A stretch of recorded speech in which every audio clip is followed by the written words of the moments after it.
Now, today when we think of secret societies, we think of nefarious underground conspiracies. So why is Christian Zionism so strong? Christian Zionism is embedded into the very foundations of the Anglo-American Empire. It's been there since the beginning, thanks to the contributions of one man, Isaac Newton. So let me tell you about Isaac Newton, and then you will better understand how Christian Zionism came to being and how it influenced the Anglo-American Empire. Isaac Newton, as you know, was probably the most brilliant man who ever lived. He was an extraordinary man who lived an extraordinary life. He was born into a common family. His family was not nobility, not royalty, very common. His father died when he was very young, and his mother remarried and essentially abandoned Newton. But Newton was an extremely gifted student, and he eventually got a scholarship to study at Cambridge University, where he began to make the major contributions to the development of science. He made major contributions to optics. He invented calculus. He discovered the three laws of planetary motion, which proved conclusively, once and for all, that our solar system was heliocentric as opposed to geocentric. In many ways, Newton embodied the scientific revolution. When he died, he was given a state funeral. Only the second person in British history at that time who was non-royalty to be given a state funeral, and he was one of the only scientists to be given a state funeral. And even today, the British remember Isaac Newton as the most brilliant Englishman who ever lived. But there are three things that you may not know about Isaac Newton. And once I explain these three things, then you have a much more complete understanding of this brilliant man. The first thing that you probably don't know about him is that he was fascinated by the occult. He was a major practitioner of the occult, mainly alchemy. Newton spent most of his life in search of the Philosopher's Stone, because the Philosopher's Stone promised the elixir of immortality, which would grant immortality. It also promised to turn lead into gold. And Newton was positive that it existed, so he spent most of his life in search of it. And we know about this because in the 1930s, the economist John Maynard Keynes, he bought Newton's papers at an auction, and he really believed that within these papers, he would discover mathematical secrets of the universe. Instead, what he discovered was all this religious gibberish from Newton. Newton spent most of his life studying the Bible and trying to figure out the divine messages embedded in the Bible. So if you were to ask Newton, like, what's your profession? Newton would never say he was a scientist or a philosopher. He would say first and foremost, he was a theologian. He was most interested in discovering the mind of God. And that's why he developed his mathematical and physical systems, in order to better decipher the mind of God. Okay, so let me give you an example of this. At this time in history, most Christians understood that history was teleological. Teleological comes from the Greek telos, which means purpose. So history is moving towards the end, which is second coming of Christ.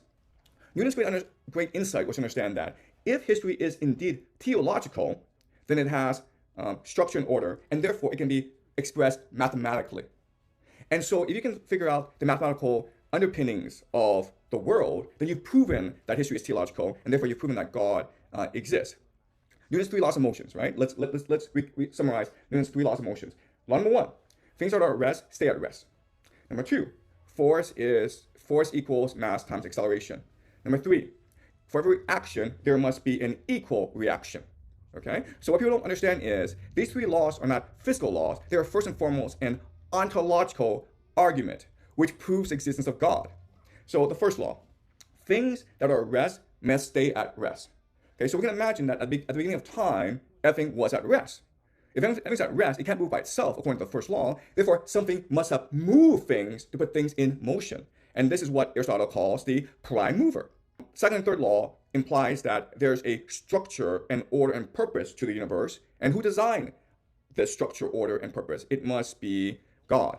What's interesting is that these three laws of motion, they prove that God exists, but much more importantly, they are the basis for a new religious movement called deism. And deism is important because deism is the main religion of the founding fathers of America.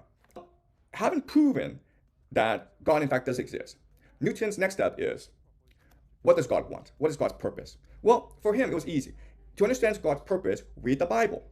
So Newton would spend decades reading the Bible and trying to imagine its mathematical underpinnings. For him, every sentence was a mathematical formula. And he was trying to take the Bible and compare and contrast it with history. And he wrote a book. It was not published in his lifetime, but it was published after his death. It was called Observations upon the Prophecies of Daniel and the Apocalypse of St. John. And it's something you have to look at. So this is a major work, and it's a foundational text for Christian Zionism because it argues, first of all, that history is theological, that God has a purpose. And second of all, this is really important, the Bible is literal. So even though Daniel and John were different people, they both, as prophets, spoke the mind of God. They were divinely inspired, and so what they wrote came from God himself. So by examining their prophecies, you are deciphering God's purpose for humanity. Okay, and this is the foundation for Christian Zionism. Okay, so that's the first thing you need to understand about Newton, that he was first and foremost a theologian and not a scientist. Okay. Second thing that you must understand about Newton is that he was a member of secret societies in England at that time. Now, today when we think of secret societies, we think of nefarious underground conspiracies. But at that time, secret societies were actually very common and very well accepted. Secret societies were platforms for men of education, of wealth, and of status to get together to engage in religious speculation outside the purview of the Anglican Church. At that time, the Anglican Church had an orthodoxy, and by law, you cannot transgress against this orthodoxy. So, for example, Newton got into a lot of trouble during his lifetime because he did not believe in the Holy Trinity. He thought that Jesus was not co-equal to God. He thought that Jesus was subordinate to God. And this was a heresy at that time. So Newton got in a lot of trouble, but he had powerful friends, powerful backers, and so they bailed him out from the church authorities. So these secret societies were a platform for people to discuss religious matters. They also had their origins from the Knights Templars. The Knights Templars during the Crusades were in Jerusalem, and because they were in Jerusalem, they could engage in world religions like Zoroastrianism, like Islam, like Judaism, like paganism. And as such, they and because these were extremely well-educated men with deep intellectual curiosity, they collected all the secret teachings that they were exposed to in Jerusalem, and they brought it back to them in Europe. And so they ran afoul of the Catholic Church, which outlawed them eventually. But their teachings went underground, and they became embedded in these secret societies. Okay, so when Newton joined these secret societies, and when he was able to discover the laws of the universe, well, I imagine that these men celebrate Newton as a prophet, as a messiah, as a chosen one, as someone who would reveal the secret teachings of God to the world. And because the world was not ready for these teachings, then they would make it their mission to keep it secret and wait for the day when they could reveal these teachings to the world. So Newton's teachings that God has a purpose, and this purpose is literally embedded into the Bible.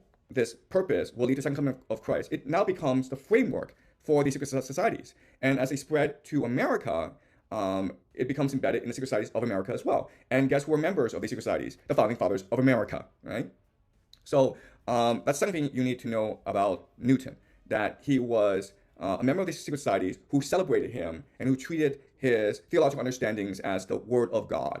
Okay? And the third thing that you have to understand about Newton is for 30 years, he was master of the Royal Mint.